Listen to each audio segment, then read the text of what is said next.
Yeah. I love my HBCU. And boy, I love it, love it. I love it, love it. I love my HBCU. And man, I hope my team they won one. I hope my team they won one. Yeah. Man. I hope my team they won one. I hope my team they won one. I tune into the HBCU Sports Lab to see if my team won or lost. If they lost, I'm quiet as a mouse. But if they won, keep tab. I'ma do the dab, yeah. Dr. Cavil, he know what he be talking about. Mike and Charles, they know what they be talking about. They compress the analytic data with this hip hop. If you know them like I know them, they gon' tell you if your team, if they won or lost, and who the ball. So listen to Professor, yes sir, and pay attention, cause he gon' teach a lesson.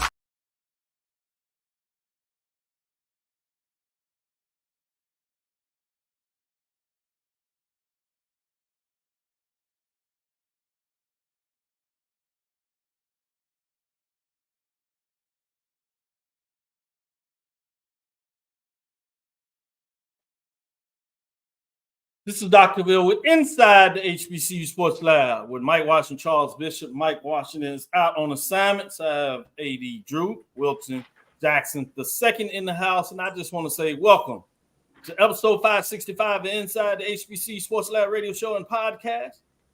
The show that's covering the sporting HBCU dash for all things HBCU sports, from institutions large and small, from the NAIA to the NCAA. We share insights and information on the HBCU sports culture, HBCU athletic aesthetics to facilitate the story of HBCU athletic programs and the business of HBCU sports. Simply put, we just call it the sports pedagogy.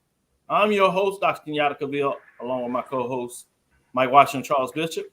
Well, we're filming some of these guys from the home hotel, other guys from the hotel like myself. Mine happens to be in California. It's Indian Wells, California, at the resorts over here. I'm here for Cadre, the Dean's Conference, getting a lot of good information, but you see that it's pretty nice. So I get a chance to kind of set in the good sites. Y'all messing up my pool time, though, so I need to make sure you're going. With that being said, hope all's doing well, and I just wanted to give a little spotlight and showcase. And sometimes you're blessed beyond your measures. You work hard, you do things, and it works out in your favor. So just getting a chance to do the work. As we do the work, we're in a good position where we get to really see some good sites around the country and take up things. So it's nice to see what that looks like. With that being said, let me go to you, Charles. How are you doing today? I'm doing well. Busy weekend, of course. Call that Texas Southern game. That's been the talk of HBCU world, but it's been a busy weekend. I'm looking forward to this upcoming weekend. Jackson State fan, we got some great games on tap, and then we'll get to it into the news. A lot of great games that'll be on TV now. You act like you're looking forward to a game this weekend. There's something that I hadn't heard about that you can share with us. Yeah, I'm slightly looking forward to the game this weekend. It's always fun when you get a chance to fly home for the weekend. So I'm gonna fly home and catch a game, if you will. I'm gonna go to you, Wilton Jackson, the second, while you are on the road and living that hotel life like me. Not sure your accommodation's quite like mine, but so is life. Yeah, no, that's true. You keep pushing, you keep going through it, but I'm good. I'm glad to be able to, talk some more football and, like you said, just do the work. Sounds like you know a little something about a big game this weekend for yourself. I do. Yeah, it's no secret. Jackson State FAMU in Jackson. Everybody will be watching. Yeah. It sounds, as we go around the horn, for lack of better terms, it sounds like a refrain. I wonder if Drew has a little bit of knowledge about the big game this weekend as well. How you doing, Drew?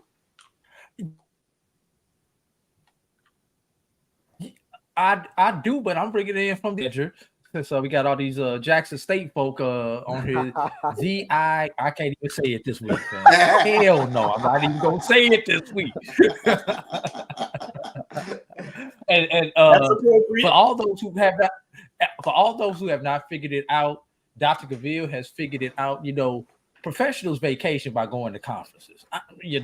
Extra day at the front end of the conference, extra day at the back end of the conference. Same thing.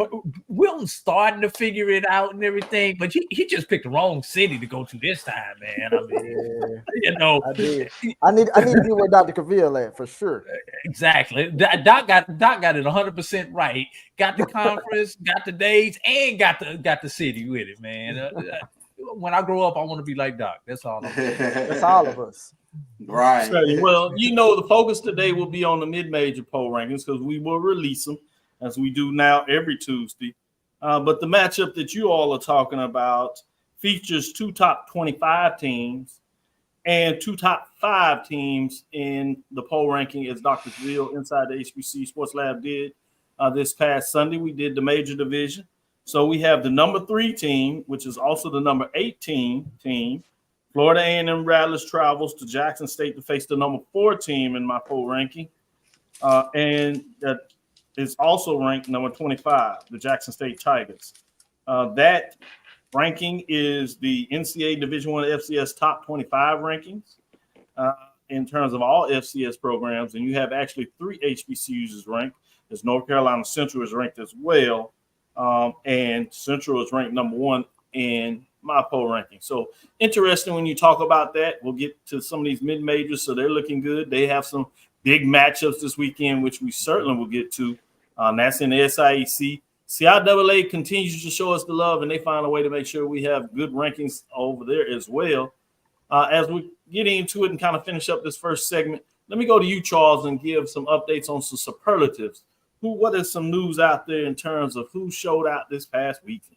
Yeah, let's take a look at the SWAC Football Weekly Honors. The SWAC has tabbed Alabama A&M's Xavier Langford, Alabama State's Kareem Keys, Alcorn State's Tamarian Edwards, Prairie View A&M's Guillermo Garcia Rodriguez, and Arkansas Pine Bluff's Giovanni Gibson for SWAC Football Weekly Honors for their outstanding performances this past week. Let's take a look at the co-offensive players of the week. Xavier Langford, he accounted for 4 touchdowns, 3 rushing, and 1 passing in Alabama A&M's 56-12 homecoming victory over Bethune-Cookman. He went 15 of 24 passing for 315 yards, and then added 73 yards on the ground as well with those 3 touchdowns.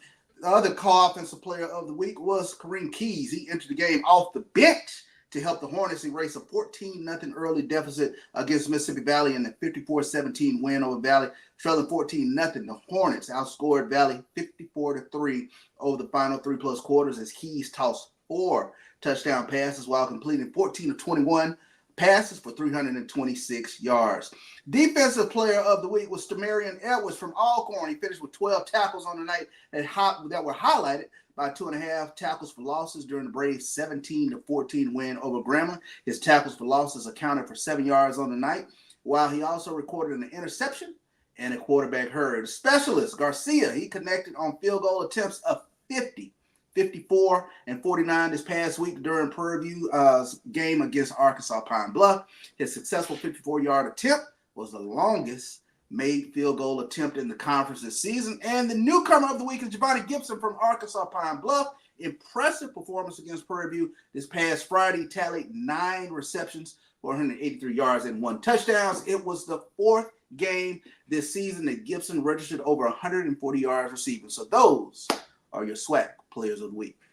Oh, that's good stuff. Shout out to the SWAC players of the week. I don't know if y'all were like me, but caught an eye early on that Alabama State Valley game, and Valley went up 14-0. You was like, Again, things certainly. And then it happened. Yeah. Valley. Then it happened. What? Let me go to you, Wilton, and give me some superlatives. What's going on in the MEAC for those football players that showed up and showed out this week? So the MEAC had another great group of players to show out this week.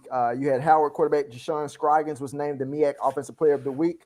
Norfolk State linebacker A.J. Richardson earned Defensive Player of the Week honors, while teammate Vincent Berry was named the Rookie of the Week. And North Carolina Central's Trevon Humphrey and Caleb Robeson received Offensive Lineman and Specialist of the Week honors. Scroggins completed 17 of 29 passes for 153 yards in the Bison's 21-14 win over Sacred Heart. He had 85 yards on the ground, including a go-ahead rushing touchdown to secure Howard's victory. Richardson registered 18 tackles with 7 solo stops, including 5.5 tackles for loss of 20 yards. Richardson added 2 sacks of 12 yards and 1 interception of 32 yards in the Spartans game against Townsend. Richardson was also named the Stats Perform FCS National Defensive Player of the Week. Berry recorded 221 yards, completing 16 of 31 passes, including a 43-yard touchdown pass in the Spartans' 28-23 loss to Townsend. Berry averaged 13.81 yards per completion. Humphrey recorded a 96% grade on his blocking assignments with 1 pancake block en route to leading the Eagles to 439 yards of total offense and 326 yards rushing. He didn't allow a sack or gain a penalty for the Eagles. Roberson registered 11 kickoffs totaling 679 yards with a 61.7 average with 6 touchdowns. And those are your MEAC players of the week. Shout out to the MEAC players of the week, showing up and showing out as they did their thing. Only a couple of games that last week really looks slim this week as they get prepared to go into MEAC play, but we'll get into that as we discussed on Sunday. Again, we'll focus a little more on the mid-majors. With that being said, let me go to AD Drew and see what's on his mind for the HBCU news of the week. See, I'm like E.F. Hutton, y'all. Y'all remember that commercial when E.F. Hutton talks? Everybody listens. Yeah. So when AD Drew tell y'all that an emerging sport is going to take off, go ahead and invest your stock in them. Y'all better listen to them. I started talking about this 2 years ago. I've mentioned this every now and then on some podcasts. Guys know how I've been talking about this behind the scenes, but the CIAA announced that they will be adding women's flag football to 7-member institutions beginning in spring 2025. Those 7 institutions include Bluefield State, Bowie State, Claflin, Fayetteville State, Johnson C. Smith, Virginia Union, and Winston-Salem State. The CIAA appreciates the commitment and support from these institutions in introducing women's flag football as part of their athletic programs. The new venture not only promotes female participation in sports, but also aligns with the NCAA consideration of women's flag football as an emerging sport in the coming year. Women's flag football will feature an average roster size of 25 players, with the games played on a 7-on-7 format. Each contest will consist of 4 12-minute quarters on an 80-by-40 field. The growth of flag football has received significant backing from the NFL. Arthur Blank is one of the major backers, owner of the Atlanta Falcons, which has utilized numerous NFL facilities and stadiums for competitions and clinics. NFL players have actively engaged with young athletes to foster interest in the sport. This past year alone, over 700,000 youth athletes participated in NFL flag leagues, with nearly 500,000, that's 500,000, y'all, of those being females. 13 states now have flag football sanctioned as a high school sport. So, I've been trying to tell y'all that it was coming. We know Alabama State was added it on. I believe they're supposed to launch this year. Florida Memorial started their program. I believe it was 2 years ago when they started their program, and it is big on the NAIA level already. NCAA is a little bit late to the party. They're trying to bring it in, and I've seen some nice athletes out there, because I've seen many women's flag football games, and I'm telling you, it is fun. It's a fun atmosphere watching women's flag football. Watching those young ladies compete. I have a cousin who's playing flag football for her high school team on the East Coast. So we had a tremendous time watching it out there. So. Yeah, you got to get down to the state of Florida. No offense to anybody else, but Florida was like the first first state that sanctioned it in high school. And some of the athletes that I have seen watching games or teams from Florida, oh my God! You think you got all? You think they put some athletes with some tackle football? Mm-hmm. You got to see the athletes that come out on the women's side and flag football out of the state of Florida. And I'll tell you one last thing. I'll tell you whose daughter plays football. Y'all might have heard of her daddy. Somebody by the name of Vic. I can't remember his first name. Oh, Mike. Mike Vick, yeah, his daughter. Talk about somebody who can't be caught. She plays receiver, but she's the backup quarterback, and a lot of times they just wind up going ahead and putting her in at the quarterback because she is the best athlete on the team that she plays for at Point University. Nice, great information.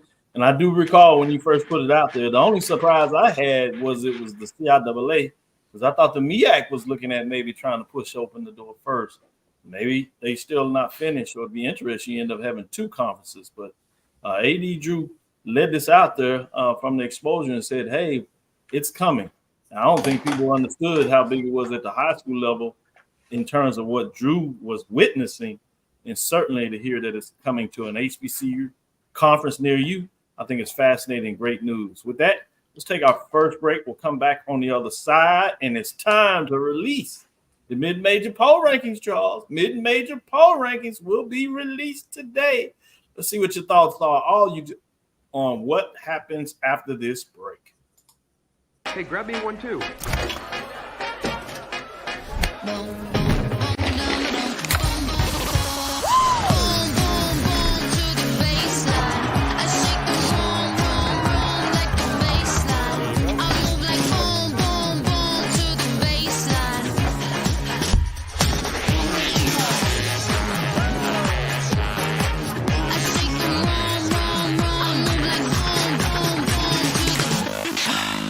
This is Brian Fulford. AD Drew and I are co-hosts of the BCSN Sports Wrap. We talk about all things related to HBCU athletics. From the games, teams, coaches, and fan interest stories, we cover it all. You can find our shows on Facebook at BCSN Sports Wrap, YouTube at MyJBN Online, and everywhere you listen to podcasts like Anchor, Spotify, Google, and Apple Podcasts. You can also find the show on the Jericho Broadcast Network's app.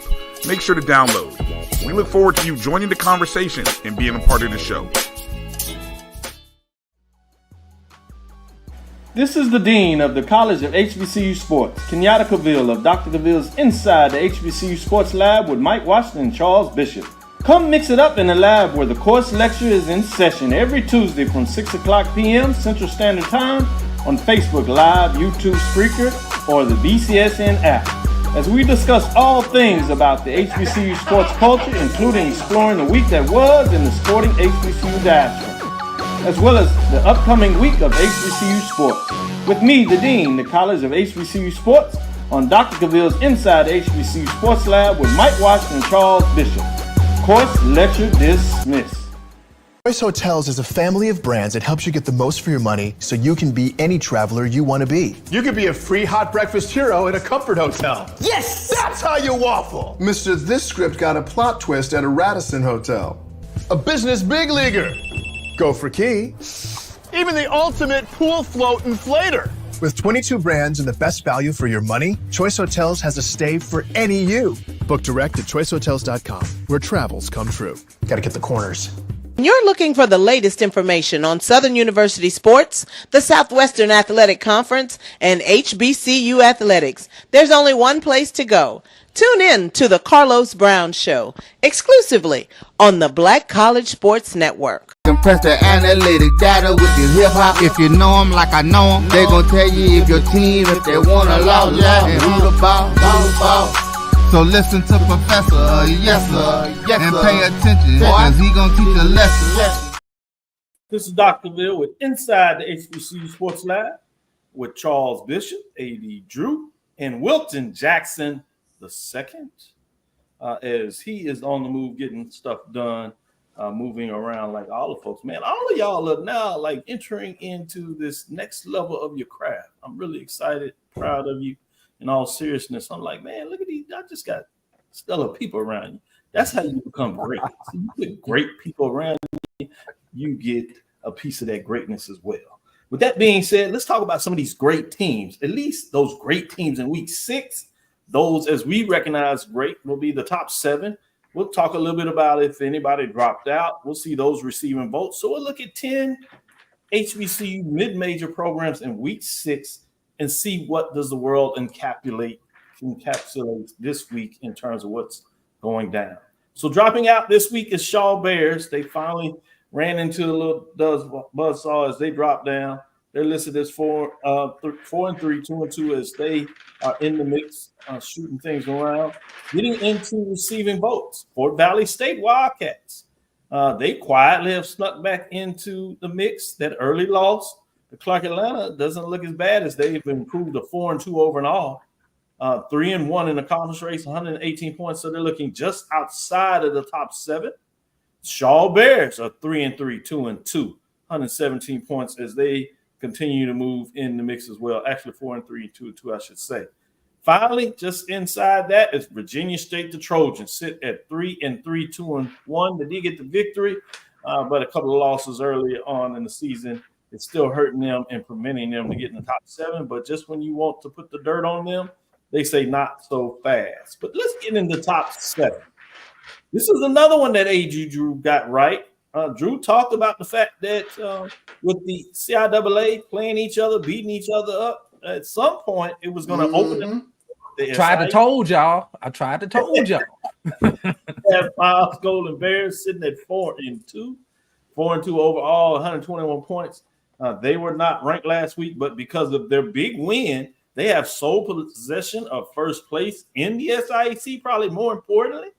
But they beat, to do that, they had to defeat a team they were tied with that were both undefeated going into that matchup was Albany State Golden Rams, as we told you about the matchups this past weekend when we did the Sunday show. But with that being said, Miles Golden Bears are in at number 7.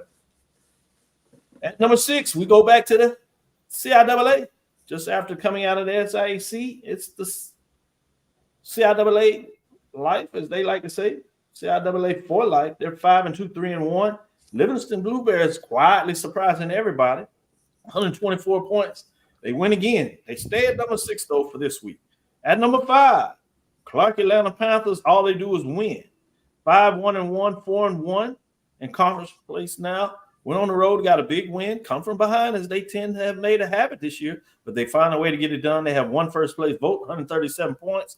They jumped right back up in the mix after they fell a little bit last week. There were 7. They're back in action at number 5 as they climb their way back to the top, but they do have a first-place vote.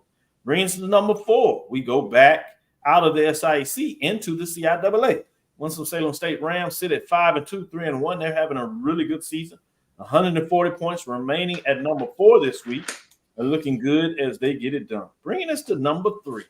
The Union Panthers. Remember when we thought they were struggling? Well, yeah, that was many moons ago in the football vernacular in terms of Senate. Several weeks ago, now they've gotten it right. They sit at 4-2, 3-0, top of the CIAA. One first place vote, 172 points. They come in at number 3 and stay there. At number 2, West Virginia State Yellow Jackets are 5-1. They get a win. They're 4-0, 174 points.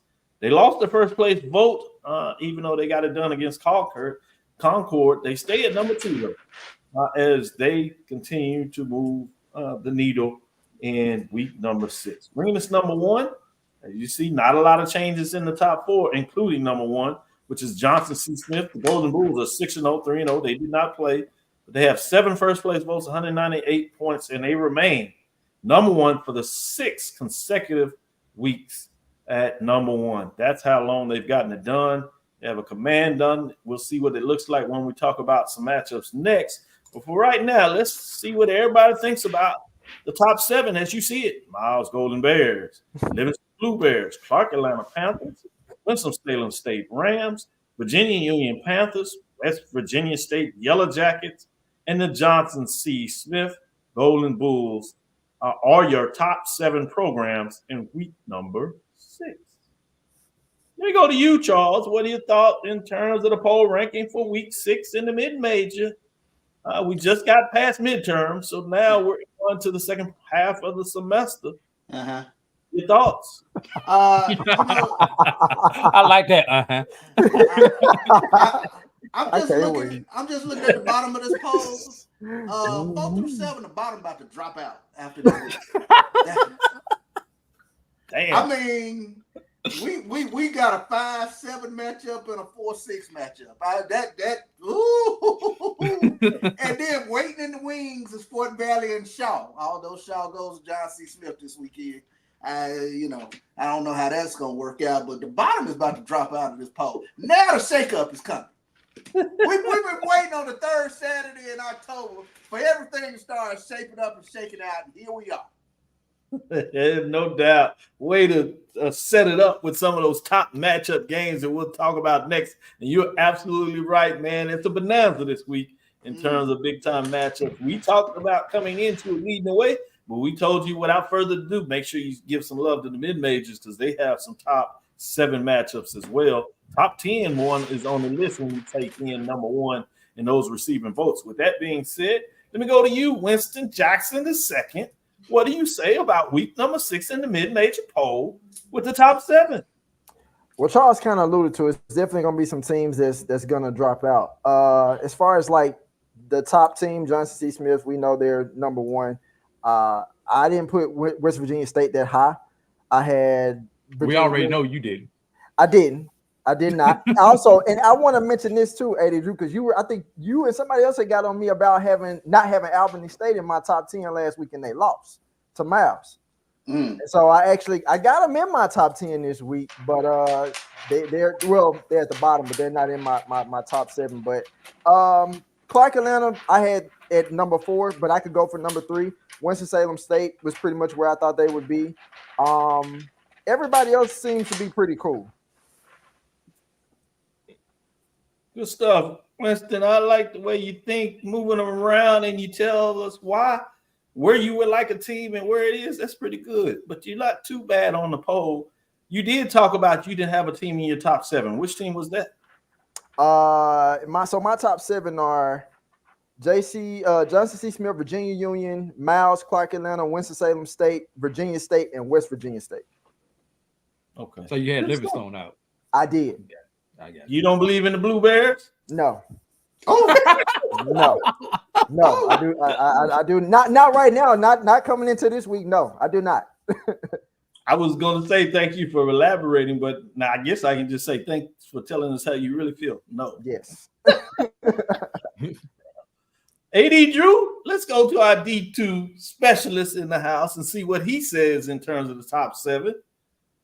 You pretty much named it. You must have my computer cheat sheet and all the voter scan cards because you pretty much wrapped it up, said what was going to take place coming into the week, and perfectly as you aligned it, it fits just perfectly for some key matchups at that. But Drew, what are your final thoughts on the top 7? I'm not gonna touch your top 7, Dr. Cavil, because I really don't have too much to add to it outside of what these two guys have already added.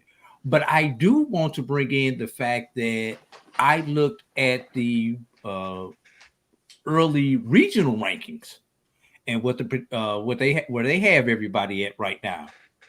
In the regional rankings, everybody, which are the important ones for people getting to the playoffs, right?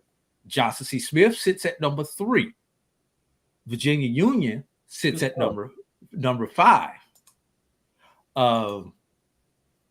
Winston-Salem State sits at number 8.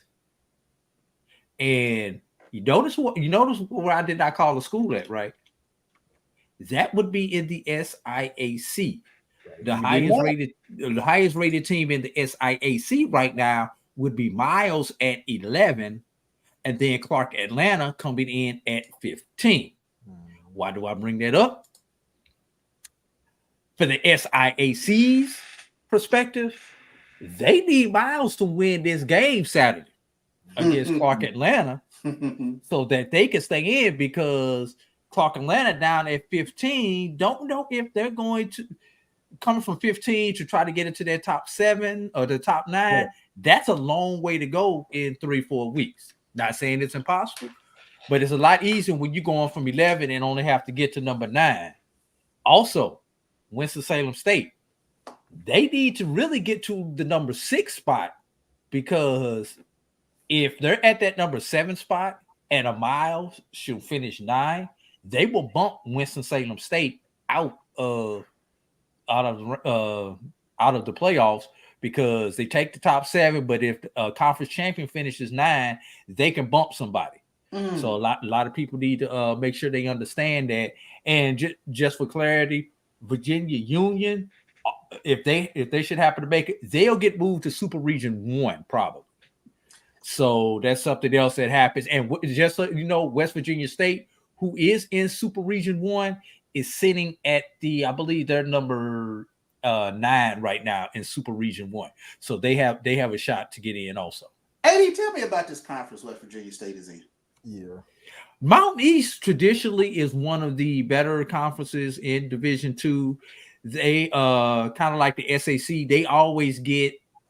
They usually get 3 teams into the Division II, into that region.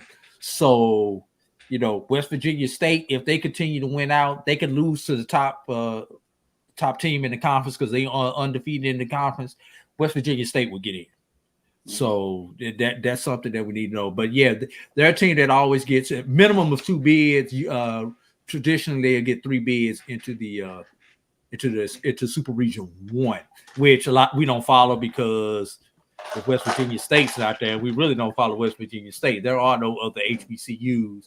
There really aren't too many schools that you would even know by name in that particular conference. PSAC is the other big conference that is in that super region, and a lot of you all have heard of the PSAC. That's the Pennsylvania conference. Great information there, Drew. Let me ask one follow-up as Charles did. And see, now y'all know that we're not all that crazy about West Virginia State if there is some substance to the conference. But with that being said,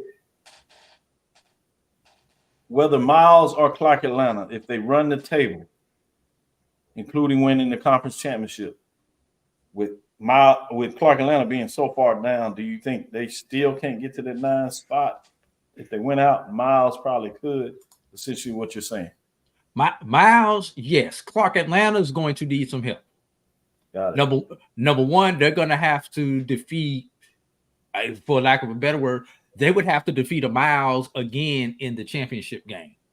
Possibly a Fort Valley. I think Fort Valley was sitting at like 18 or something like that when I looked at it. But outside of that, they really won't have a chance. And I've said this for the last 3-4 weeks. SIAC is in real jeopardy of not having a representative in the Division II playoffs, which brings up and I'm not going to dwell on this one too long, even more of the reason why we need our own version of the Celebration Bowl at the Division II level. Because how many years did we see this when it came to the big boys? Yeah. Yep. Swag and Swag didn't get automatic because of the Thanksgiving weekend games, the Turkey Day and the Bayou. So they always had to rely on the at-large.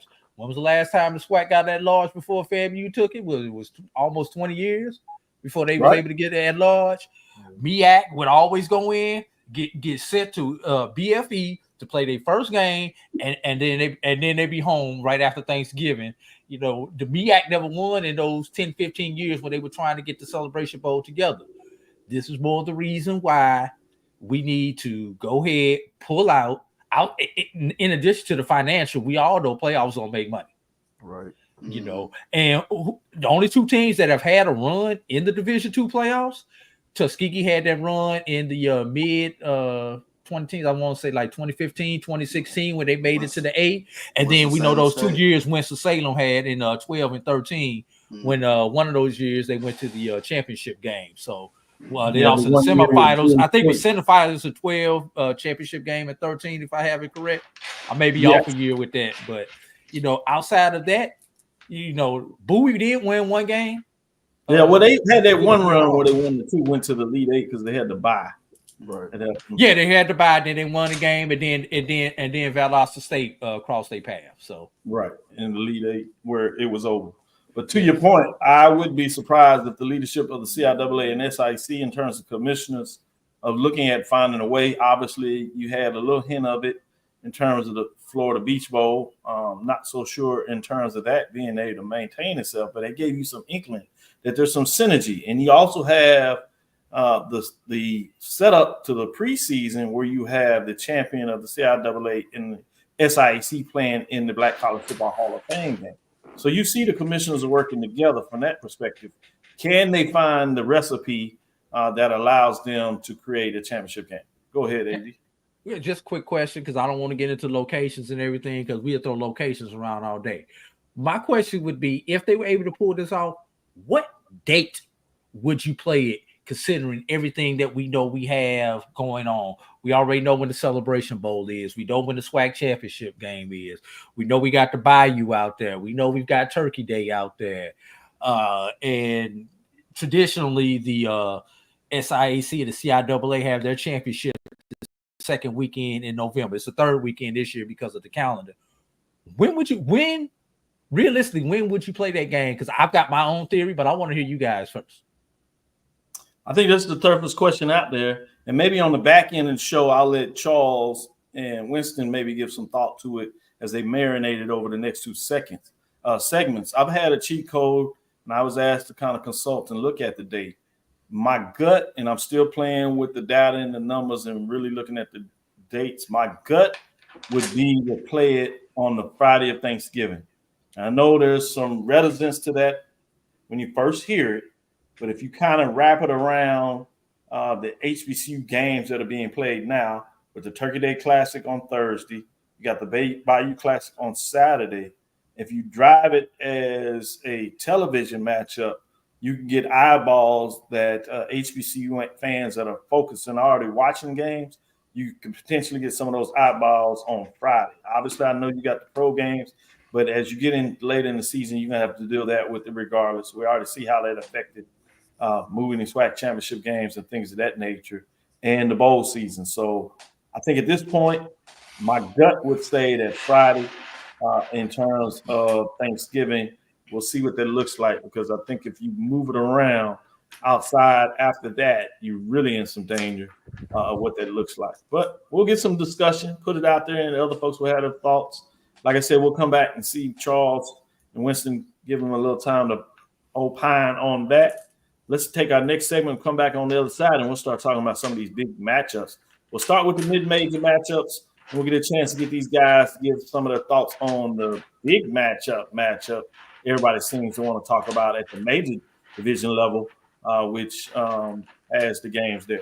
We'll be right back after this break. Looking for the ultimate cultural experience of 2025?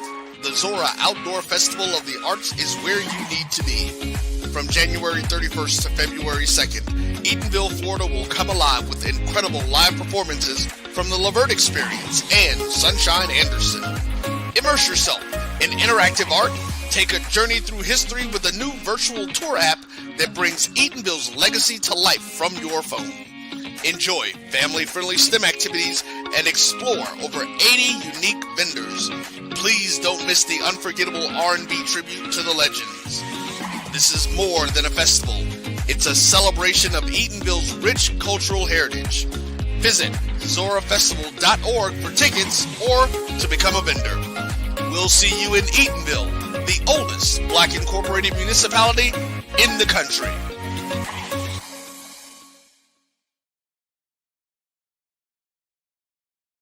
Compress the analytic data with your hip hop. If you know them like I know them, they gon' tell you if your team, if they wanna lose, and who the ball. So listen to Professor, yes sir, and pay attention, cause he gon' teach a lesson. This is Dr. Cavil inside HBCU Sports Lab. Let's get into some of these matchups. Let's start in the CIAA.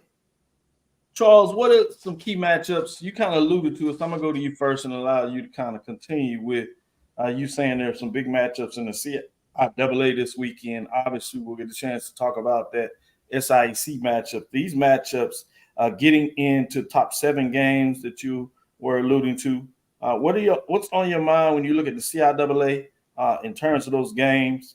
The first one I was kind of looking at that jumped out to me was as we move in this week 7 in terms of these key matchups would be Winston-Salem State and Livingstone. That gives you a 4 versus 6 matchup. That's Livingstone Blue Bears come in at 5-2, 3-1, really hot team in terms of how they played as late. Winston-Salem State is not too bad themselves, and 4 in the ranking at 5-2 and 3-1. So a lot on the line in terms of not wanting to get in that second loss in conference play as you're getting down the stretch and you're trying to fight for a position in the poll rankings. Again, that game is played at 4 p.m. That is Eastern time, 3 o'clock Central time, Salisbury, North Carolina. Charles, what are your thoughts in terms of this matchup? Is this a homecoming for Livingstone? No, they just had their long homecoming last weekend. And I believe they won that as a lot of folks was cheering that they, in some people's minds, kind of won that upset. Fayetteville State hadn't done it in a while. And it was on homecoming weekend. Well, I mean, I think the big thing for Livingstone is the question for me is, can they stop Trayvon Hester? I think one of the things that Winston-Salem State has been able to do this past season, they've been able to run the ball. They've got great quarterback play from Dalen Lee. He's one of those guys you see week in, week out who's been throwing for over 200 yards and multiple touchdowns. So the question for me is, can you stop Winston-Salem State's offense? Going to be a tough one for Livingstone. I'm going to take the Rams in this one. Winston, let me go to you and your thoughts in terms of this top 7 matchup. What do you say about what's going on between Blue Bears and the Rams in North Carolina? So when I look at this, I think Winston-Salem State would get this win. I don't really see. Well, I know Livingstone is coming off of the win this past weekend, which, like I said, it was somewhat of a surprise.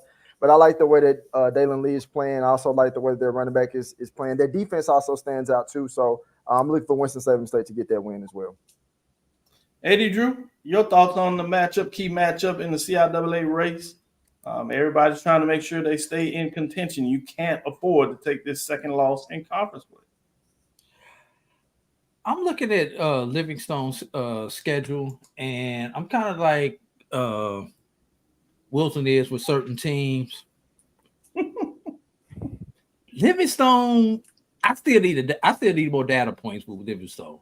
Yeah. Let's look at who they beat. They hadn't played any heavy hitters yet. Virginia Lynchburg, Allen, Bowie State, Lincoln, PA, Elizabeth City. Fayetteville was their first real matchup. Now they passed it, but was that a blip on the radar? You know, anybody could get up from one game. What now? Home for homecoming, to your point. Exactly. Yeah. Can you get up for 2 games in a row, or do you need to go to the doctor and get you one of the blue pills so you can get up a second time? Damn. So I'm going with this one. Yeah, well, I'm glad it's not a family show. With that being said, yeah, that was a good one. That was a good one. Let's get into this matchup. Don't even know where they came from, man. Hey, sometimes it just happens like that. Yeah, that was locked and loaded. He did. We have a team just outside of the top 7. Essentially, it would be number 9. That's the Shaw Bears. They face Johnson C. Smith, the number 1 team. As we told you, they're for real 6 consecutive weeks. Shaw just had a tough loss. Can they bounce back? And they would have to do this on the road at Charlotte. It's a 1 p.m. Eastern game, so that means high noon for us in the Central time zone. You have Shaw sitting at 4-3, 2-2, and they face up against Johnson C. Smith that's undefeated, 6-0, 3-0 in the conference race. What are your thoughts on this matchup? Sticking with you, Drew. What's your thoughts on the Golden Bulls? Can the Bears have the shocker upset of the year? That's pretty much what it would be at this point in time. It would be the upset of the year. We know Shaw has the ability to play in big games. We saw what they did to Albany State early in the season. But that was early in the season, y'all. Mm-hmm. That was real early in the season. Shaw has played good, but they have they've kind of regressed a little bit. Coming off that loss to Winston-Salem, you know, Johnson C. having had a week off to refresh themselves to get ready for this stretch run. I don't think this is a good time for Shaw to be going up against a team like Johnson C. Smith coming up off the bye, especially the way Johnson C. Smith loves to run the ball. So it's going to be interesting. The only way Shaw has a chance, Shaw has to play from out front. Shaw cannot play from behind in this particular matchup. Wilton, let me go to you. I'm gonna just be honest. Johnson C. Smith's defense is real. Yeah. And because it's real, I think Christian Peters is probably gonna have a hard day facing that defense on Saturday. Not gonna lie to you. And I also think to the fact of, like, obviously Johnson C. Smith got past Winston-Salem, and then, you know, of course, Winston-Salem beat Shaw. So I'm thinking to myself, and to Drew's point, even stronger Johnson C. Smith team coming off of a bye with a quarterback like Darius Ocean, who's probably locked and loaded and will be ready on Saturday. I don't see them losing that game. Charles? Yeah, I mean, I think it's going to be Johnson C. Smith in this game, but the puncher's chance that I do give, but I think, AD, you kind of touched on it, is the fact that Shaw does like to run the ball, and I would think that they need to throw the ball a little bit more in this game. One thing, Johnson C. Smith, although they have a great defense, they don't really have a lot of sacks. They're in the middle of the pack with regards to getting to the quarterback. So if Shaw can, like you say, can they kind of chunk the ball around a little bit, play from out in front, it gives them a puncher's chance, but I still think the Bulls will get this one. Last game in the mid-major features a 5-7 matchup out of SIAC.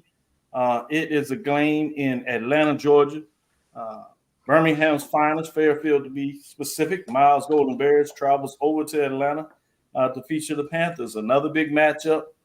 Miles has had Clark Atlanta at number, as everybody seems to have, but this is a different Clark Atlanta team, different quarterback, different coach. They certainly have some confidence. But this is a true test. This will go down probably as the game that's going to have one of these teams for sure in the championship game matchup. Obviously, a couple of things can happen. You do have that Tuskegee Miles game and some other ones out there, but this will go a long way, if nothing else. So, Charles, what are your thoughts in terms of this matchup with number 7, Miles Golden Bears at 4-2, 4-0 in the conference race at the top, going into Atlanta to face the number 5 Clark Atlanta Panthers, 5-1 overall, 4-1 in the conference race. Big time matchup. I'm excited about this one. It is Clark Atlanta's homecoming. Woo! So that is going to make sure they have some intrigue in it. I think the tickets early were $20, $25. My understanding at the last count, this was as of yesterday, the tickets were going for $60. Woo! And get $60 tickets, and they dialed up the wrong team for homecoming. Because you don't want to see a team that can run the football, number one, and keep your offense off the field. And then the other thing that jumps out for me, this Miles defense gets after you. They're number 2 in the conference in sacks. They're number 1 in interceptions. For a team that likes to throw the ball 40-plus times a game, it plays right into Miles' hands. So I'm taking the Bears on the road. Wilton, and I think I slipped and I must have said Winston or something over there, and I probably was thinking about some TV show or something. I apologize. I don't even realize I said it, but Wilton Jackson, the second. Let me make sure I say it loud and clear for everybody. Wilton, call him Winston if you want to. You're going to get the wrong. Never mind. Brother Jackson, the second. Tell me what your thoughts on this match. Now, you know, Dr. Cavil, I'm going to be honest. I'm going to be a little biased here. I like both teams. I would love to see Clark Atlanta win for homecoming. I really would, because I have really gotten behind the job that Coach Keaton has done with this program.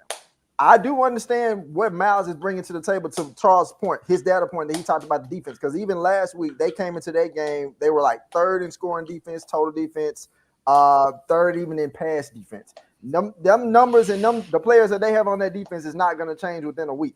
Will it be a challenge in them, you know, being able to slow down David Wright? Of course it will be. But if I had to say, I'm probably gonna have to go with Miles, sadly. But I want to pull for Clark Atlanta to get this win on homecoming, but I think Miles' defense is gonna be the deciding factor. See, you just went back to Winston. Just kidding, Wilton.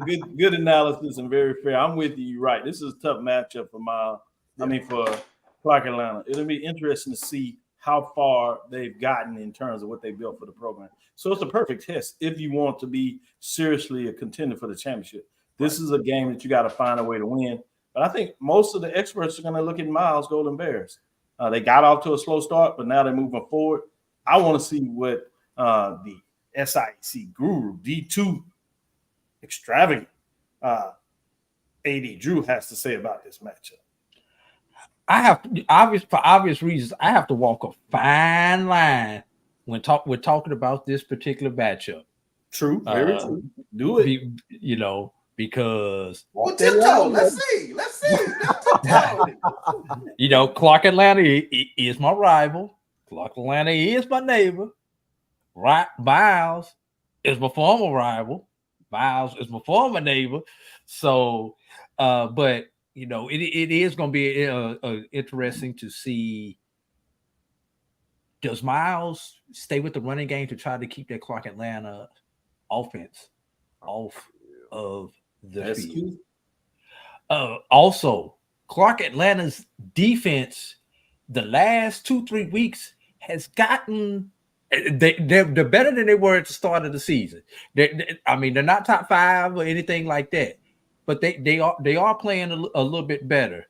The problem is, as the defense has got a little better, the offense has slowed down a little bit at Clark Atlanta for the last 3 games. There was a point in time Clark Atlanta and under 40, you didn't even cross your mind. Now you hoping that they get back to 40. Yeah. So that they have a chance. And Miles give it up 40.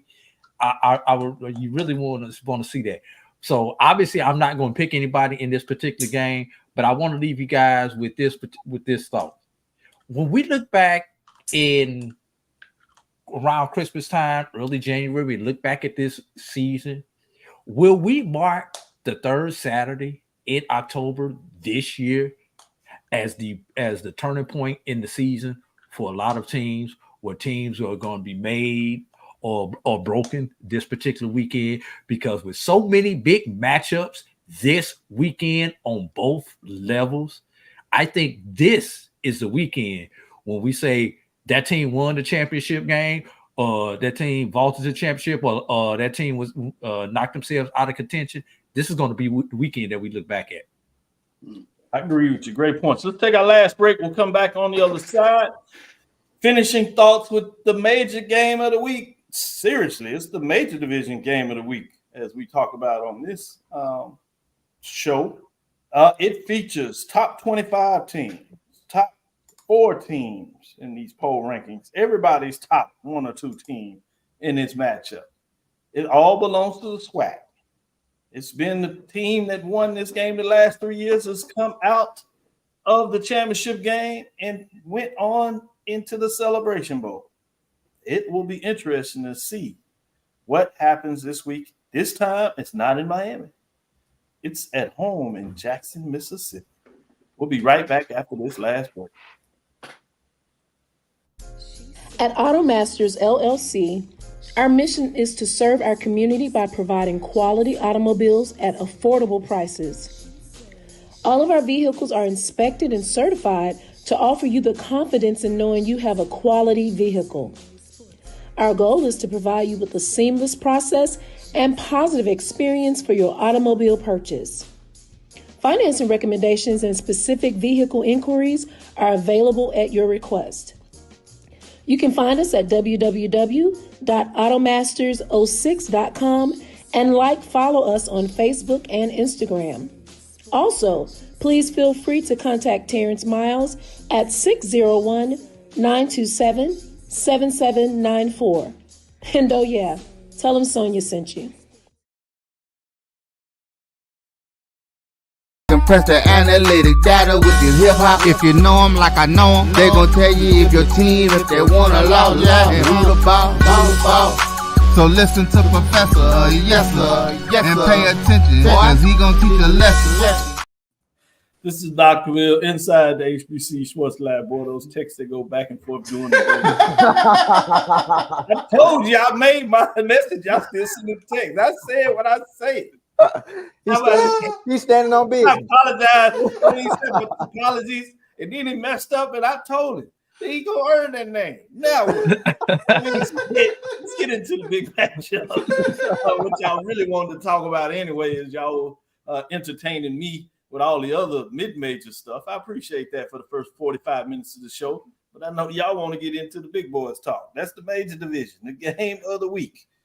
Let's just start it off and get right into it, Charles. What are your thoughts? What are you looking at? What is your concerns from both teams' perspectives? What do you think needs to take place when you look at this matchup? Again, this is a matchup that features a 3 versus 4 in terms of the major division rankings that came out this past Sunday. Sure. What concerns me with Jackson State is the way they play in the fourth quarter, whether they're up or whether they're behind or whatever the case might be. How they look in the fourth quarter is going to be huge to me because we've seen Florida A&M with that championship pedigree. We've seen them close the show, if you will. We've seen Jackson State be up big and then sort of take their foot off the gas. So that's a concern for me. And then, quite honestly, can Jackson State protect the football? I think that's the big thing. In their loss to Grambling, that was the bugaboo. So that's something that jumps out to me with regards to Jackson State. On the flip side, I think, Florida A&M is going to have to run the ball. And if they become one-dimensional, I think that plays into Jackson State's hands. They got some guys that can fly off the edge and can really give FAMU's quarterbacks some nice issues back there. So those are the things that jump out to me. And then I'm going to throw one more thing out there for FAMU because I think this has transformed tremendously over the past probably 5 years. The vet truly is a 12th man now. And that the atmosphere, the environment is going to be different. And I give a lot of credit to Jackson State's operations staff with regards to the stadium. They engage the fan base now, especially on third downs. The student section is in your ear. I think that 12th man, if it gets into the fourth quarter, that's going to be a huge thing for Jackson State. Yes, I know we had the question, was this game on television? It has been flexed from ESPN Plus to ESPNU. So it is a televised contest on ESPNU to answer that question. Going to you, Winston. We had D1 FCS top 25 ranking, 18 versus 25. FAMU is ranked at 18, Jackson State at 22. So either way you look at it, this is a big time matchup with a lot on the line in very different ways. Not only you talking about taking control of the East, but what we see going on in the West would make you think that this game and whoever comes out of this game has a large leg in terms of hosting the SWAC championship game. And since we've seen it being hosted on campus, we haven't seen a visiting team win that game. Yeah. So you go back to that as well. This is significant in terms of what that comes down, not to add on the financial incentives associated with hosting a home football game for either one of these teams. What's your thoughts? I think that this game, just for starters, this game being in Jackson is huge for Jackson State. Again, when you play in these neutral site venues, it's like, okay, your fan base is going to travel, and rightfully so with FAMU and Jackson State. Those are two fan bases that travel. But kind of to Charles' point, when you talk about playing in the vet, fans are going to come out. They know what it's like to play FAMU. They've also seen, Jackson State lose to FAMU, last year. So that's something that fans and or players haven't forgot about. But as far as like X's and O's and on the football field, I think I'm looking forward to see which one of these teams is going to control the line of scrimmage. Like to the point of, will Jacobian Morgan have the time that he needs to throw the ball? Will FAMU put pressure on Jacobian Morgan? Yeah. Will Jackson State be able to limit Daniel Richardson's chances in scrambling and extending plays? Will they force FAMU to run the ball? Will they be able to stop the run? Yeah. Will FAMU be able to stop Jackson State's rushing attack? Because I feel like if it's ever been a game where Jackson State truly probably will need to run the ball, it's got to be this one. It is definitely this game. Yeah. Good stuff. Good analysis. Yeah. Mr. Winston Jackson II. That's my new name. I'm gonna start putting Winston on here. Yeah, but Wilton Jackson the first might get upset at that. Yeah, you know what? He probably will. He be like, well, I can't even say some words he'd say. I named you after me for a reason. Exactly. I told you, Wilton, I was gonna let him make it until he sent me all these ugly text messages. It's a one-time thing. So I was like, let's flip it. Let's make it into a show. AD Drew. I'm not going to reiterate the points that I made on Sunday, so I'm going to bring up some new points. FAMU this year has only 2 interceptions. You know, and you talk about the passing game for Jackson State, which we know Jackson State likes to run the ball. FAMU only has 10 sacks and has only had 2 interceptions this year.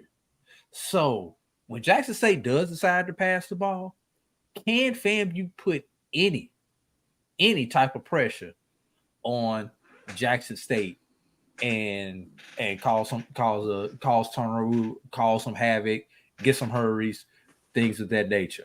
On the flip side, Jackson State 16 sacks on the season, 4 interceptions. So can Daniel Richardson, continue to do what he has been doing this entire season for FAMU offensively, as he's been more than capable of a manager of the game. Also, the other thing in a game like this, you have to play the field position game. FAMU's punter is slightly better than Jackson State's punter by about 2 yards. Both of them only had 1 touchback, but Jackson State's punter has gotten the ball down inside the 20 more often than FAMU's punter. And when it comes to field goals, Jackson State's field goal kicker is 8 for 9 on the season. I'm sorry, if I pull up the name, let me see if I can pull up his name right quick. Gerardo Beza. Yeah. Thank you, because I knew it was one of them names. I had to see it. I wasn't gonna never remember it. Just call him G baby. Well, G baby. Yeah. Whereas Cameron Gillis is 7 of 8 on the season. Say that name again, Charles. Gerardo Beza. Okay, G baby has a long of 45, where Gillis has a long of 43 this year. But FAM does have somebody back there, Michael Smith, who can kick 50-yard field goals. He's kicked a 49-yarder this season. So if it comes down to that at the end, slight advantage FAMU on a long field goal. But if you talk about accuracy, getting just outside the red zone, advantage Jackson State. So just a couple other things I wanted to throw out there for people to consider outside. Can't FAMU stop the damn run? Yeah, I like it when you talk about the breakdown and getting a little bit of special teams. Wilton really got into talking about the key matchups, several different facets. Could it get done by either team? What's necessary, things that they want to do. Will they be able to impose themselves on the other team? And Charles does the inside perspective of really giving you the big picture in terms of the atmosphere. Will FAMU be ready to take on Jackson State in this particular atmosphere? Had a big test, good one against Alabama State, but because of what took place, their offensive side of the ball, this is just the next level of that, especially when you talk about rankings and all these things. The game being flexed from ESPN Plus to ESPNU tells you the magnitude of what's taking place here. It's always fascinating to see how young men test and attribute their skills when they have to adjust to that magnitude of the game.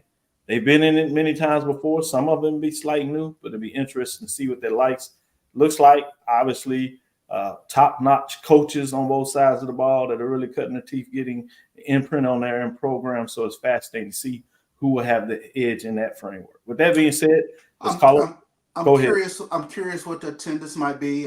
Mississippi State Fair is in town this weekend as well. Well, it's done now. Oh, it's done now. Yeah, okay, it's done. Well, that rules that out there. So yeah, I was thinking about. You were saying that would have helped or hurt? I think that would have helped because that becomes sort of a thing that draws people into Jackson. Additional folks that necessarily would be there. A good point. Thank you for that. Thank you for plus or listening. minus 50, Charles. What you think? Under. Yeah. Gotcha. Good stuff. Good question.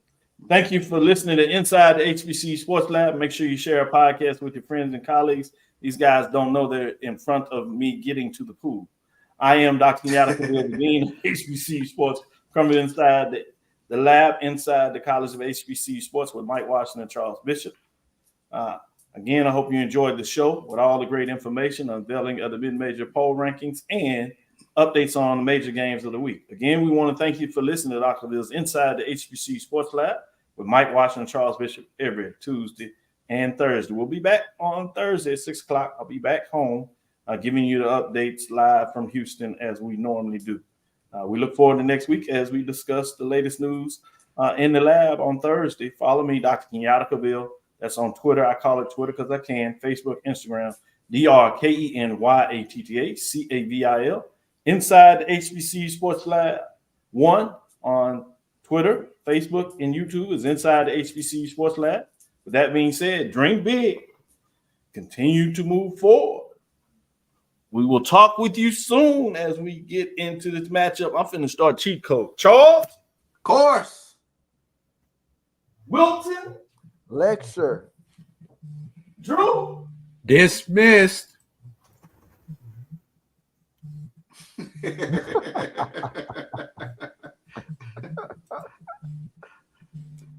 Wait a minute. Wrong view. There we go.